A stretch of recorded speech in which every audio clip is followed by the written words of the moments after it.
Just 5 questions, then we will play again, Bubbles. First question. Wow. What is your name? No whistling. Good job. Second question. How old are you? 2. 2. Third question. 3. Who's your dada? What's his name? Maya. Fourth question. Who's your mama? What's her name? What's her name, your mama? Listy. What? Listy. What's the name of your mama? Rachel. Rachel. Fifth question. What's your favorite color? This. Color. What's your favorite color? Blue. Blue. Sixth question.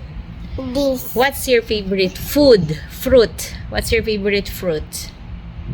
What's your favorite fruit? You answer. What's your favorite fruit? Apple. Apple. Next question. What's your favorite TV show on TV? What do you like to watch? What do you like to watch on TV? What? What do you like to watch? What do you like to watch? Jeffrey's Playhouse. Oh, Genevieve's Playhouse. Next question. What's your favorite toy? What's your favorite toy? What toy do you like? What toy? Play-Doh. Play-Doh. Play-Doh. You like Play-Doh clay.